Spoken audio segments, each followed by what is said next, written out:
भजन संहिता 100 हम 7 लाइन में पढ़ेंगे। भजन संहिता 100।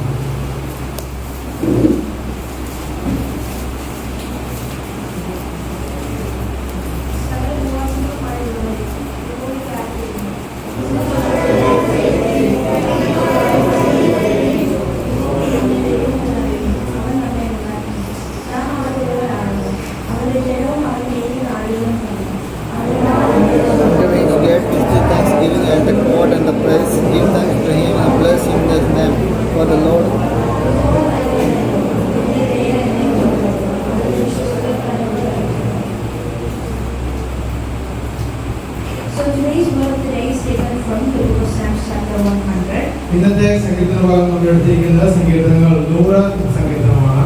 Psalm 100 is an expression of worship and gratitude. 100 സങ്കീർത്തനം ആരാധനയുടെയും നമ്മുടെ ദൈവത്തിന് നമ്മൾ നന്ദി കരയുന്നതിന്റെയും ഒരു എക്സ്പ്രഷൻ ആകുന്നതിന്റെ ഒരു വിവരണമാകുന്നു. Reminds us of the importance of thanking God for His goodness and love. ഈ സങ്കീർത്തനം നമുക്ക് ദൈവത്തെ നമ്മൾ ആരാധിക്കണം, ദൈവത്തിന് നമ്മൾ നന്ദി കരയണം എന്നുള്ള കാര്യം നമ്മളെ ഓർമ്മിപ്പിക്കുന്നു. Reminds each and every one of us to be thankful to God in all moments of our life, from the time we wake up till the time we go to sleep. നമ്മൾ ഓരോരുത്തരും എഴുന്നേൽക്കുമ്പോൾ നമ്മൾ തിരിച്ച് നമ്മുടെ കിടക്കയിലേക്ക് പോകുമ്പോൾ വരെയുള്ള ഓരോ കാര്യങ്ങളെ ഓർത്ത് നമ്മുടെ ദൈവത്തിന് നന്ദിയുള്ളവരായിരിക്കണം എന്ന് ഈ സങ്കീർത്തനക്കാരൻ നമ്മളെ ഓർമ്മിപ്പിക്കുന്നു. Praising God is a key to enter into God's presence. ദൈവത്തിന്റെ സന്നിധിയിലേക്ക് കടന്നു ചെല്ലുവാനുള്ള ആദ്യത്തെ ഒരു ചാവി എന്ന് വെച്ചാൽ ആദ്യത്തെ ഒരു താക്കോലായിട്ടാണ് നമുക്ക് ദൈവത്തിനെ ആരാധിക്കുക എന്നുള്ള ഭാഗം നമുക്ക് കാണാൻ സാധിക്കുന്നത്. Without a thankful heart, we can never enter into God's presence. നമ്മൾ നന്ദിയില്ലാത്ത ഹൃദയമുള്ളവരാണെങ്കിൽ ദൈവത്തിന്റെ സന്നിധിയിലേക്ക് കടന്നു ചെല്ലുവാൻ നമ്മളെ സാധിക്കുകയില്ല. God created the earth with beauty and precision. ഈ ഒരു ഭൂമിയെ ദൈവം നല്ല ഒരു രീതിയിൽ അതിമനോഹരമായി ദൈവം സൃഷ്ടിച്ചു. Places His children on earth, entrusting them with this precious gift. നമ്മൾ ഓരോരുത്തരെയും ദൈവം ഈ ഭൂമിയിൽ ആക്കി വെച്ചു. അതിനുശേഷം നമ്മളിൽ നിന്ന് ചില കാര്യങ്ങൾ ദൈവം ആഗ്രഹിച്ചു. So therefore we owe Him our deepest gratitude. നമ്മൾ അതുകൊണ്ട് ദൈവത്തിന് നന്ദിയുള്ളവരായി തീരണം. Sometimes we would like to say, why do we have to praise God for or to thank Him for? ചില സന്ദർഭങ്ങളിൽ നമ്മൾ ഇങ്ങനെ ചിന്തിച്ചേക്കാം, എന്തുകൊണ്ട് ഞാൻ ദൈവത്തെ ആരാധിക്കണം, എന്തുകൊണ്ട് ഞാൻ ദൈവത്തിന് നന്ദി കരയറ്റണം. The psalmist gives us 3 reasons. ഈ സങ്കീർത്തനക്കാരൻ നമുക്ക് അതിനായിട്ടുള്ള 3 കാരണങ്ങൾ പഠിപ്പിച്ചു തരുന്നു. The Lord is good. അതിനൊന്നാമത്തെ കാര്യം യഹോവ നല്ലവനാകുന്നു. His love endures forever. ദൈവത്തിന്റെ സ്നേഹം എന്നേക്കുമുള്ളതാകുന്നു. His faithfulness continues through all generations. അവന്റെ വിശ്വാസ യോഗ്യത നമ്മുടെ തലമുറയായി കടന്നു വരുന്നതാണ്. Psalm 100 was written by King David. ഈ സങ്കീർത്തനം 100 സങ്കീർത്തനം ദാവീദ് രാജാവിനാൽ എഴുതപ്പെട്ടതാണ്. King David was a humble shepherd boy who was once rejected by his own family members. ദാവീദിനെ കുറിച്ച് പഠിക്കുമ്പോൾ അദ്ദേഹം വളരെ എളിമയുള്ള ഒരു ആട്ടിടയനായിരുന്നു അദ്ദേഹത്തിന്റെ കുടുംബത്തിൽ നിന്ന്. Yet he praised God with unwavering faith. എന്നാലും താൻ ദൈവത്തെ അതിരുകളില്ലാതെ ആരാധിക്കുന്ന ഒരു വ്യക്തിയായിരുന്നു. Laid his heart amidst trials and tribulations. തന്റെ ജീവിതത്തിലെ ഓരോ പ്രതികൂല അവസ്ഥയിലും താൻ ദൈവത്തെ ആരാധിക്കുന്നവനായിരുന്നു. The Bible says, even in the darkest valley of shadow and death, he praised God. നമ്മൾ സങ്കീർത്തനക്കാരൻ സങ്കീർത്തനം 23 പറയുന്നത് കൂരിരുൾ താഴ്വരയിൽ കൂടെ നടന്നാലും താൻ ദൈവത്തെ ആരാധിക്കുന്നവനായിരുന്നു എന്നാണ്. So when God was in search of a king for the kingdom of Israel, Israel രാജ്യത്തിന് വേണ്ടി ഒരു രാജാവിന്റെ അന്വേഷണത്തിൽ ദൈവമായിരുന്നപ്പോൾ He chose David because of his praises. ദൈവം ദാവീദിനെ തിരഞ്ഞെടുത്തത് ദാവീദ് ദൈവത്തെ ആരാധിക്കുന്ന ഒരു വ്യക്തിയായതുകൊണ്ടാണ്. Thus David's life transformed forever. അങ്ങനെയാണ് ദാവീദിന്റെ ജീവിതം തന്നെ മാറിമറിഞ്ഞത്. David became a measuring scale for other kings of Israel. ദാവീദ് അവിടെയുള്ള വേറെ ഓരോ രാജാക്കന്മാരുടെയും ജീവിതത്തെക്കുറിച്ചും അവരുടെ പാലനത്തെക്കുറിച്ചും അളന്നു നോക്കുമ്പോൾ In the Bible, in terms of greatness, all the kings were compared to David. നമ്മൾ ബൈബിളിൽ നമുക്ക് വേദപുസ്തകത്തിൽ കാണാൻ സാധിക്കുന്നത് മറ്റ് ഓരോ രാജാക്കന്മാരെയും ദാവീദ് രാജാവായിട്ടാണ് കമ്പയർ ചെയ്തിരിക്കുന്നത്. ദാവീദ് രാജാവുമായിട്ടാണ് നോക്കിയിരിക്കുന്നത്, കമ്പയർ ചെയ്തിരിക്കുന്നത്. Jesus, the Son of God, honored David's lineage by being called the Son of David. യേശു ക്രിസ്തു ദൈവത്തിന്റെ പുത്രൻ ലോകത്ത് വന്നപ്പോൾ ദാവീദിന്റെ ആ വംശാവലിയെ കുറിച്ച് താനും പറയുകയുണ്ടായി. And he will return to claim the throne of David, fulfilling the prophecies. യേശു കർത്താവ് തിരിച്ചു വരുന്നത് ദാവീദ് രാജാവിന്റെ സിംഹാസനം ഒരുക്കുകയായിട്ടാണെന്ന് പറഞ്ഞിരിക്കുന്നത്. In the Bible, Leah also faced constant rejection from her husband. നമ്മൾ ബൈബിളിൽ വായിച്ചു നോക്കുമ്പോൾ ലിയയും തന്റെ ഭർത്താവിൽ നിന്ന് വളരെ പ്രതികൂലത്തിന്റെ അവസ്ഥയിലൂടെ കടന്നുപോയി. She cried to the Lord. അവൾ ദൈവത്തോട് കരയുകയുണ്ടായി. After the birth of her fourth child, she praised God and named him Judah. അവളുടെ നാലാമത്തെ തലമുറ സന്താനം ഉണ്ടായി കഴിഞ്ഞപ്പോൾ ഞാൻ ദൈവത്തിനെ ആരാധിക്കുവാനിടയായി തീർന്നു. Her praise is known to be the first ever woman praise in the Bible.